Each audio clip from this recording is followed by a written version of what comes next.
A millionaire saw a nanny breastfeeding his son. What he did next changed everything. The first rain of the season fell over New York like a baptism for a city that never slept. Streetlights shimmered across the wet pavement, casting golden reflections on the glass walls of the Sterling mansion. And through that quiet, endless night came the sound of a baby crying, weak, persistent, as if clinging to its final breath. Isabella Cruz froze in the dark hallway. That sound pierced through walls, through time, straight into her chest, the sound of loss she once knew too well. She closed her eyes. In the silence of memory, she heard another cry, the faint, dying breath of Luna, the daughter she lost hours after birth. Every night in her tiny Queens apartment, that echo had haunted her, small, brief, eternal. She thought she had learned to bury her grief, but tonight, one cry was enough to awaken it all. The Sterling mansion belonged to another world, marble walls, crystal chandeliers, the faint scent of expensive perfume in the air. Its owners, Ethan Sterling, a powerful hedge fund magnate, and Victoria Hale Sterling, his glamorous, image-obsessed wife, lived surrounded by cameras, parties, and a fragile illusion of perfection. Through the half-open nursery door, chaos spilled out. Dim lights, spilled milk, a nurse sobbing quietly. Victoria sat slumped on a velvet chair, pale and trembling. Ethan stood near the crib, his shirt wrinkled, his hands shaking, his eyes bloodshot from sleepless nights. In his arms lay his 1-month-old son, Alan, struggling for breath. "The doctors said there's nothing left to try," Victoria murmured, her voice breaking. "He won't eat. He won't keep anything down. If this goes on, he'll—" Her voice collapsed into silence. The room felt suffocating. Isabella could almost feel their despair pressing into her chest. She knew that pain, the helplessness of a mother watching life slip away. "I'm sorry," she whispered, "but maybe I could try something." Ethan turned to her, confused, weary. "What do you mean?" he asked. Isabella hesitated, then said softly, "My body still produces milk." The room froze. Victoria's eyes widened in disbelief. Ethan looked down at his son, limp in his arms, and for a heartbeat, all logic disappeared. Only instinct remained. "Do it," he whispered, more plea than command. Isabella sat down and held Alan close. The baby caught the scent of milk, opened his tiny lips, and began to nurse. The crying faded. The room went silent. A faint flush returned to his cheeks. Ethan bowed his head, tears spilling down his face. Victoria stepped back, her lips trembling. Outside, lightning split the sky, casting a pale light across Isabella's face. The face of a woman trembling between sorrow and salvation. In her eyes was a quiet storm, a grief reborn as hope. She looked down and whispered, "Sleep, my love." No one in that house knew it yet, but that single act of mercy would change their lives forever. Morning broke after the storm, painting New York in a soft, damp glow that shimmered across the glass towers of the Upper East Side. Inside the Sterling mansion, silence lingered, the kind that follows a miracle. The only sound was the rhythmic ticking of a clock echoing through a house that had witnessed something it couldn't yet comprehend. Isabella Cruz sat quietly on the edge of her narrow bed in the small staff room. Pale light slipped through the curtains, brushing across her folded hands. In the stillness, she could still hear it, the gentle sound of Alan's nursing, faint yet powerful enough to stir something deep inside her. A sound both sweet and shattering. It had been 1 month since she was told her baby had died, yet her body and heart had never truly accepted it. Milk still came, not for any child, but as a cruel reminder that somewhere inside her, Luna still lived, the daughter who never had the chance to call her Mama. Months earlier, in a small town in southern Mexico, Isabella had been a girl full of dreams. She loved Carlos Vega, a kind mechanic with calloused hands and hopeful eyes. They dreamed of a house, a garden, children running barefoot in the sun. But when Isabella became pregnant, fear crept into Carlos's eyes. "We can't raise a baby," he had whispered, voice cracking. "I can't give you the life you deserve." And one morning, he was gone, leaving only silence behind. When he left, she came to New York to carry the pregnancy to term. She delivered at St. Mary's Hospital, the same night Victoria Hale Sterling gave birth. She was told her baby had died hours after birth. The world fell apart. She kissed her daughter's cold forehead and whispered, "I'm sorry," feeling her own heart stop in that same breath. It had been 2 weeks since she was told her child was gone, yet her body and heart hadn't accepted it. She always carried with her a photo of Luna, a few wrinkled bills, and an unopened can of baby formula. In America, she survived by scrubbing dishes, cleaning hotel floors, and working as a nanny. Every month, she sent money home to her sick mother and lied, saying, "I'm fine." Time dulled her voice, her laughter, even her dreams. She lived quietly, invisibly, until last night. She couldn't explain why Alan had stopped crying when she held him, why his tiny fingers clung to her as if recognizing her touch. When she looked into his warm brown eyes, she saw Luna, not as memory, but as something alive and near, something that made her heart ache and bloom all at once. This morning, as she passed the nursery, she stopped. Alan was sleeping peacefully, his chest rising and falling like a calm sea. Ethan Sterling stood beside the crib, exhaustion etched across his face. When he noticed her, he gave a quiet nod. "He's finally asleep," he said softly. "He ate because of you." Isabella's voice was barely a whisper. "I only did what any mother would do." Ethan looked at her, a long, searching look that carried gratitude and something unspoken. "No," he said gently. "You saved my son." He hesitated for a moment before turning away.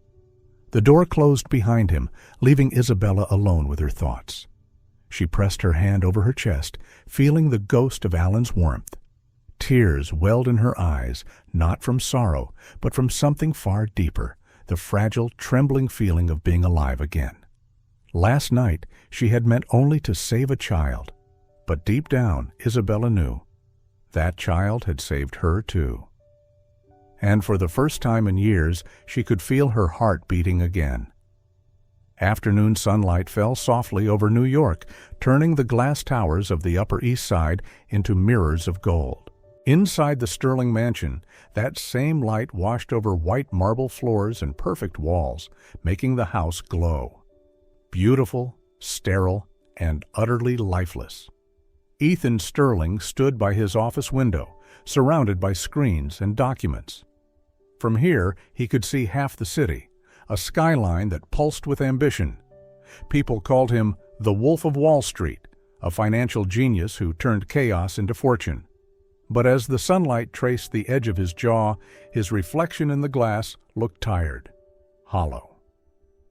To the world, Ethan had everything: power, money, a flawless family. But inside, there was nothing left. The door opened. Victoria Hale Sterling entered, tall and graceful, wrapped in a white silk dress that shimmered like light itself. Her beauty was breathtaking and cold. She looked like a woman sculpted to be admired, not loved. "Did you see New York living this morning?" she asked, her voice smooth, practiced. "They called us the city's golden family." She placed the magazine on his desk. The photo showed Ethan, Victoria, and baby Alan, all smiles, glowing with perfection. "We look so happy," Ethan murmured. "That's what they want to believe," Victoria replied, fixing her hair. "Happiness isn't something we feel, Ethan. It's something we sell." She poured herself a glass of wine. "And one more thing. Keep that maid away from my son. I don't want whispers about her spreading any further." Ethan's gaze darkened. If it weren't for her, Alan might not be alive. My son, Victoria corrected, her voice sharp. I carried him for 9 months, not that woman. She leaned closer.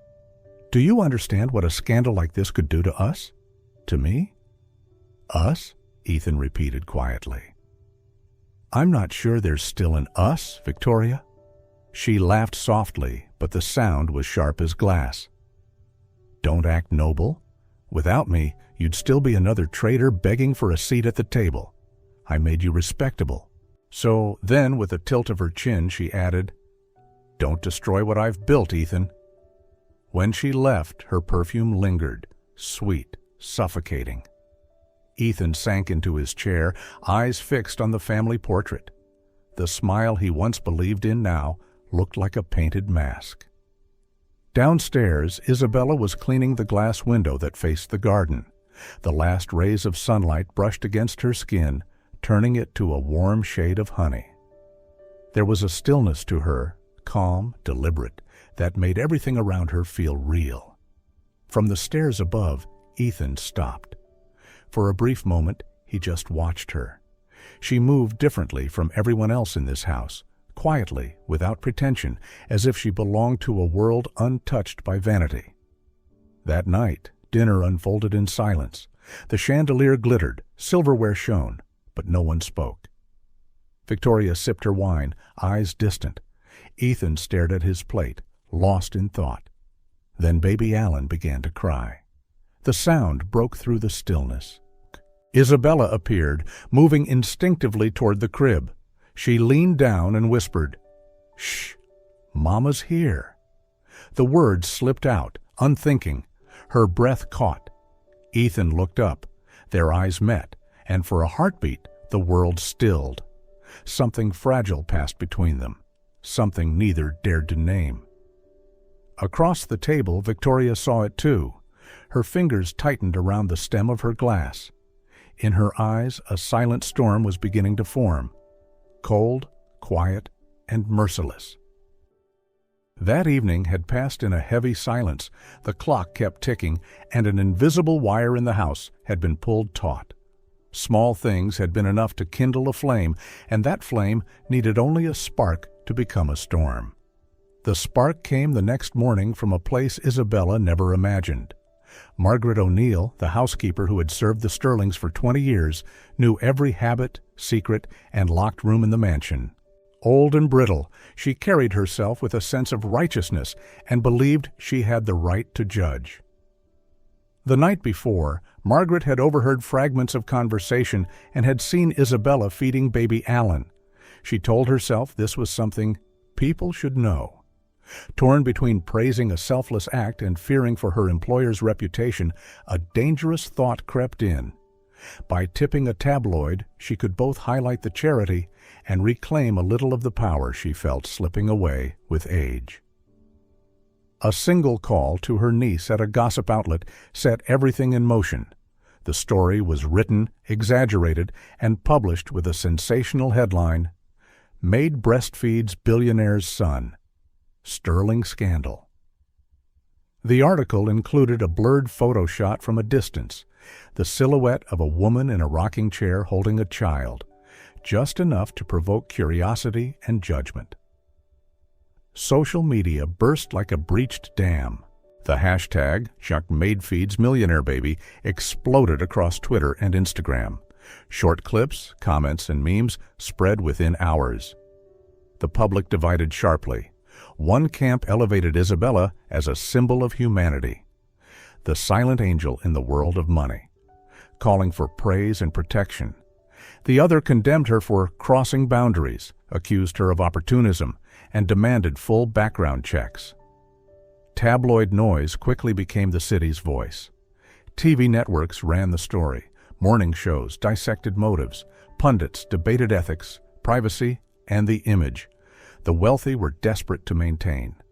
New York, accustomed to scandals, was suddenly swallowed by this one. Inside the mansion, Victoria woke to an onslaught of calls. Reading the headlines, her face flushed not with shame, but with a simmering rage. The image of a maid at the center of a national conversation was intolerable. To Victoria, reputation was not merely magazine covers, it was the currency that had bought her place among the elite. Her anger turned to vilification. She stormed into the living room, facing Isabella with steel in her eyes. "Who do you think you are, doing such vulgar things in my house?" she snapped, every syllable a blade. Isabella protected the small blanket-wrapped child as if shielding the whole world. The insults cut into a woman already fragile. She was used to pity and scorn, but this feeling was different, an expulsion from the realm she could never enter. "I only wanted to save the child," she said quietly, voice trembling. "I didn't expect all of this." The simplicity of her words only inflamed Victoria. "Save? You will ruin us? I will make sure you have no place left in New York," Victoria hissed. The fallout intensified. Journalists probed Isabella's past, searching for rent records, hospital files, and the man who had left her. Calls demanded transparency. Some commentators painted her as a schemer. There were even voices calling to fire Isabella and sack Margaret for betraying her employers. By week's end, Margaret resigned quietly, leaving a 2-line apology on the kitchen counter, the ink still trembling. Simultaneously, another chorus rose in support of Isabella. Mothers' groups, labor advocates, and charities rallied online with "Dodging Justice for Isabella," fundraising and offering pro bono lawyers. Ethan, caught in the crossfire, felt the pressure from all sides. Partners calling, shareholders nervous, reporters camped outside. He could have stayed silent, severed ties with Isabella, and let the storm pass. Instead, remembering the desperate sobs of the previous night and the sleeping child in the nursery, he could not betray what he had seen. Facing a throng of reporters at the mansion gate, Ethan stepped forward, exhausted yet resolute. "Isabella saved my son. She acted from a mother's heart. I will not let her be humiliated," he declared. His words detonated another wave of reaction. Defenders praised him. Critics called it a PR stunt. For Victoria, his public defense was another affront. Rage surged again, hotter and more personal.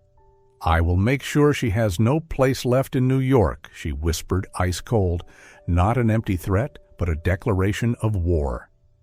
Victoria knew how to use networks, newspapers, and calls to turn that promise into action. The storm was only beginning. The rumors had barely begun to settle when another storm started brewing inside the Sterling mansion. Since the scandal broke, Victoria had been unraveling, no longer appearing in public, lashing out at everyone at home. Ethan grew quieter, burying himself in work as if spreadsheets could keep the world from collapsing. Yet amid the chaos, someone else was following a trail. Not Isabella, but Dr. Julian Moore, the family physician who had cared for baby Alan since birth. Moore was a cautious man, discreet and methodical. He loathed scandals, especially those involving his wealthy clients. But the latest blood test results for Alan made him pause. The numbers didn't add up. At first, he thought it was a clerical error. Then he checked the parents' files and froze. Alan's blood type did not match either Ethan's or Victoria's. Ethan was type O, Victoria type A, and Alan type B. Genetically, that was impossible. He sat in his office, staring at the paper until it crinkled under his fingers. The newsroom TV outside looping the scandal, each headline pounding at his conscience. He understood the weight of it.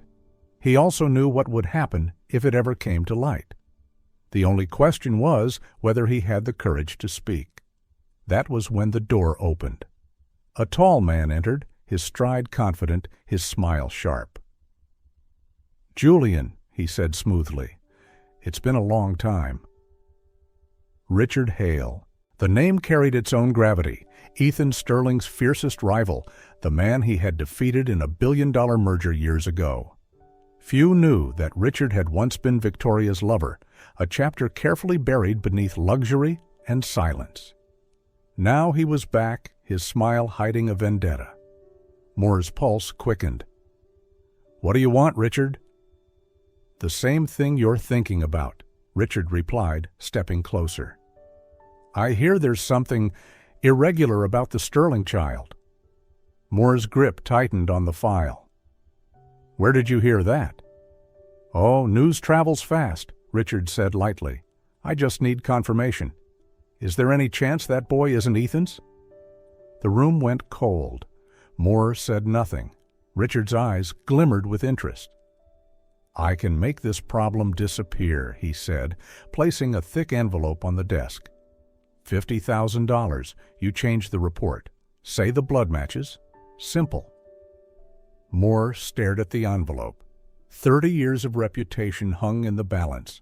But in that silence, he thought of Alan, the fragile child who had barely survived his first days.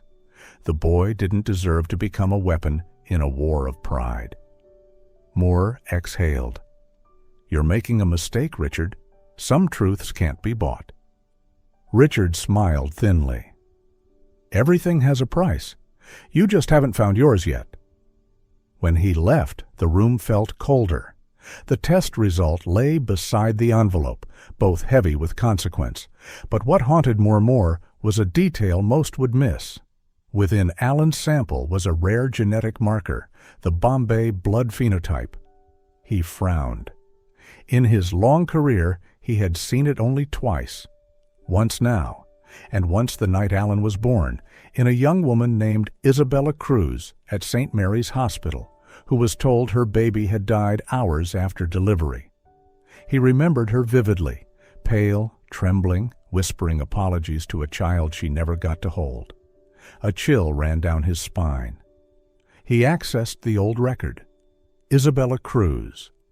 Blood type, HH, Bombay phenotype. That same blood, that same impossibly rare marker, shared by only 1 in 10 million. The odds of 2 unrelated people carrying it were nearly 0. Moore sat back, stunned. If what he suspected was true, the scandal surrounding the Sterlings wasn't about adultery or deception. It was something far worse. A mistake made the day the child was born. A switch. A tragedy disguised as coincidence. He closed the file, breathing heavily. Outside, rain began to fall again, tapping softly against the glass. Somewhere across the city, Isabella was probably watching Alan sleep, her hand resting gently on his hair, unaware that within his tiny veins flowed the same rare blood as hers. The truth remained buried, but its roots had begun to stir beneath the surface. And soon, those roots would break through, tearing apart the walls of lies built to contain them. Days after Dr. Julian Moore uncovered the strange blood results, he lived trapped between conscience and fear. Every time he looked at Alan's report, the baby's photo seemed to stare back at him, accusing.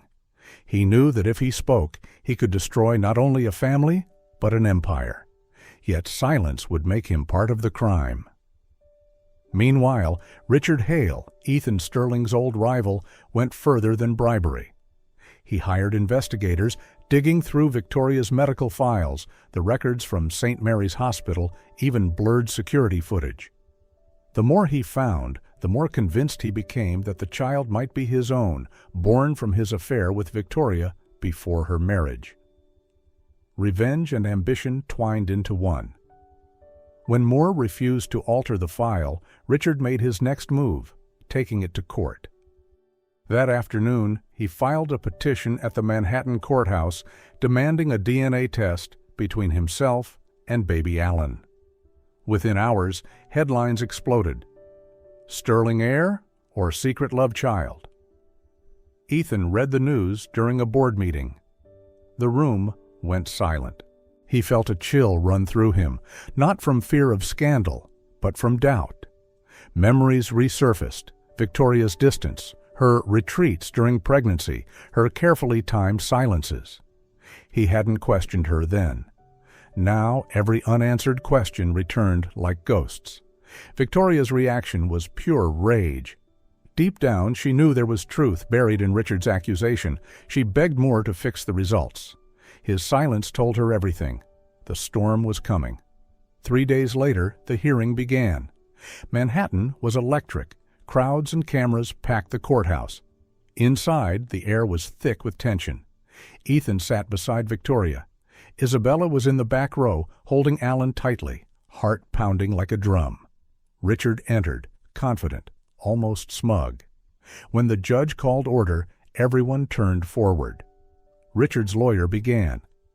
"My client, Mr. Hale, possesses legitimate evidence that Mr. Sterling is not the biological father of the child. We request an immediate DNA test." The defense countered, calling it defamation. Then Dr. Julian Moore was summoned. He walked slowly to the stand, shoulders heavy, voice hoarse. "I performed the blood test on Alan Sterling. The result showed that his blood type does not match either Mr. Sterling's or Mrs. Victoria Hale Sterling's." A gasp swept through the room. Victoria burst into tears. Ethan stared at the floor. Richard smiled like a man tasting victory. But Moore wasn't finished. He raised his head, voice trembling but clear. "However, there is something else, something I have not yet disclosed. The child's blood contains a rare marker known as the Bombay phenotype, present in approximately 1 in 10 million people." The courtroom froze. "On the night Alan was born," Moore continued, "I treated a woman with the exact same marker, Isabella Cruz, at St. Mary's Hospital. She was told her baby had died shortly after delivery." Silence thickened like fog. All eyes turned to Isabella. She sat motionless, whispering, "No, that can't be true." Moore placed the file before the judge. "The likelihood of 2 unrelated individuals sharing this marker is virtually 0. I believe there was a hospital mix-up on the day of birth." The courtroom erupted. Victoria shouted, "You're lying! I'm his mother!" But her voice cracked under the weight of fear. Richard's grin vanished, replaced by disbelief. Ethan turned to Isabella, his eyes filled with shock and something else. Understanding. In that instant, memories flooded back. How Alan only calmed in her arms, how he sought her scent. Every mystery now made sense. Isabella began to cry, clutching Alan to her chest. "My baby, I found you." The judge ordered an immediate DNA verification. 3 days later, the results arrived. Alan Sterling was Isabella Cruz's biological son. The baby Victoria had delivered that same day had died soon after birth. When the verdict was read, sunlight cut through the courtroom's gray. Isabella stood in that light, tears shining as she held Alan. Ethan watched them, feeling something inside him collapse and awaken at once: grief, wonder, and a dawning quiet love. Victoria sat frozen, pale as marble. The world she had built on lies crumbled in silence. As the gavel struck and the session ended, the noise outside rose like thunder. But for Isabella, the world had gone still. She kissed her son's forehead and whispered, "I've found you, my love." And for the first time since that night 1 month ago, her heart finally beat in peace. After the trial, New York fell strangely quiet. The headlines screamed, the world debated, but for those who had lived through it, there was only silence, the stillness that follows a storm. The noise faded, and in its place remained the slow work of healing. Victoria Hale Sterling vanished from public life. On the day of the verdict, something inside her broke. The woman who had lived to be adored could no longer face her own reflection. She left New York for Switzerland to undergo psychological treatment. The newspapers said she needed rest, but those who saw her last gaze knew the truth. She hadn't just lost a child, she had lost herself. Richard Hale found no such escape. When evidence of his bribery surfaced, the transfers, the messages, the secret recordings Dr. Julian Moore had kept, prosecutors moved swiftly. His last photograph in the papers showed not a confident mogul, but a man defeated by his own greed.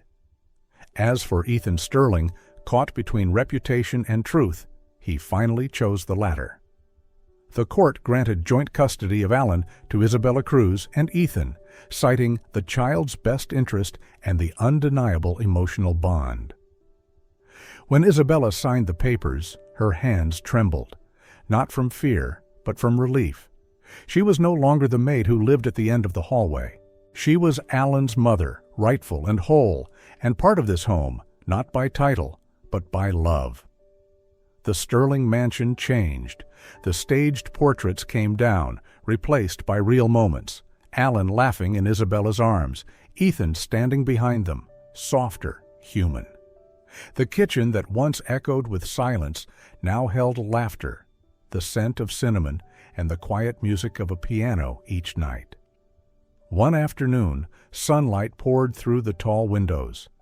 Isabella sat reading to Alan, her dark hair glowing gold in the light.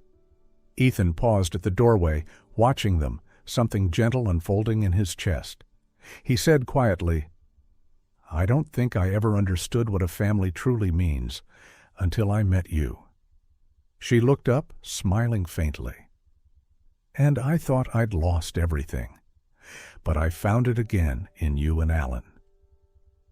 Outside, the garden rustled softly in the breeze, as if the world itself was breathing easier.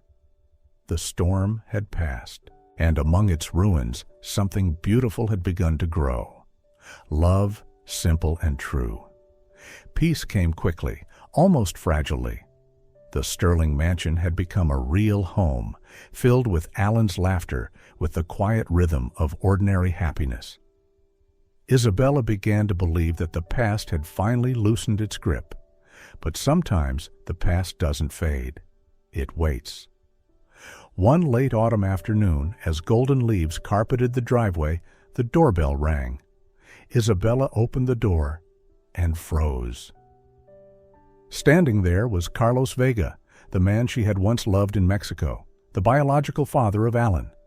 His face was thinner, his eyes dark with bitterness and calculation. "Long time no see, Isabella," he said, voice low and sharp. "I know everything now. The boy, he's mine, isn't he?" Her breath caught. Carlos, the man who had vanished after their baby's death, who never returned, was now here, not for love, not for closure, but for leverage. He pulled a folded paper from his pocket. "I'm not here to fight. I just want $500,000. You pay, I sign over all parental rights. You get your happy family, I get what I deserve." His words were cold, transactional. Isabella trembled, tears brimming with rage. "You're selling your own child, Carlos." He shrugged. "Call it survival. You have your miracle. Let me have mine." Then Ethan stepped forward, voice calm but edged with steel. "She doesn't have to face you alone." His gaze locked on Carlos. "You'll get the money, legally, through the court, with police and lawyers present." Carlos hesitated, then nodded greedily. The next day, in a lawyer's office, the official agreement was signed, witnessed by police. Carlos took the envelope of cash, scribbled his name, and left without a backward glance. For good this time. When the door closed, Isabella stood still, then broke down. She collapsed into Ethan's arms, her voice barely a whisper. "I don't want to lose my child again." Ethan held her tight, his reply quiet but certain. "You'll never lose him. Not again." Outside, the autumn wind stirred the last fallen leaves. The sky cleared, pale blue, calm, and full of promise. After all the storms, life had finally given them back what it once took away. Peace and a love built not from blood, but from choice. Months passed after Carlos disappeared. Winter faded into spring, and the Sterling mansion, once a place of tears and broken hearts, now echoed with laughter, with the sound of Alan's footsteps, and the warmth of an ordinary happiness. Ethan Sterling finalized his divorce quietly. No headlines, no scandal. As he signed the last page, it felt as if a heavy shell cracked open inside him. For the first time, he was free, not from marriage, but free to love. His love for Isabella Cruz wasn't born from passion or impulse, but from the quiet rhythm of shared days, cooking breakfast, reading to Alan, sitting side by side in silence. Their love grew not in noise, but in stillness. One golden evening, under the fading light over the rose garden, Ethan took her hand. "I was lost," he said softly, "until you and Alan found me. You didn't just save my son. You saved me. Isabella, will you marry me?"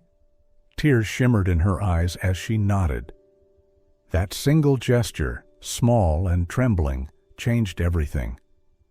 Their wedding was simple and warm, held in the garden behind the house, beneath a white arch of flowers. There were no cameras, no extravagance, only family and true friends. Isabella's mother came from Mexico, frail but radiant. When she saw her daughter in white, she wept and whispered, "You walked through the darkness, my child, and you found your light." Months later, on a golden autumn morning, the first cries of a newborn filled the air. Isabella gave birth to a baby girl, Luna Grace Sterling. The name was chosen to honor the daughter she lost and to mark the rebirth of love that had healed them all. From Europe came a letter. The handwriting was shaky, the words sincere. "Dear Isabella, I once hated you because you made me face who I truly was. Now I understand. I wasn't jealous of a man, but of the mother's heart you carried. Thank you for showing me what it means to love a child. Victoria."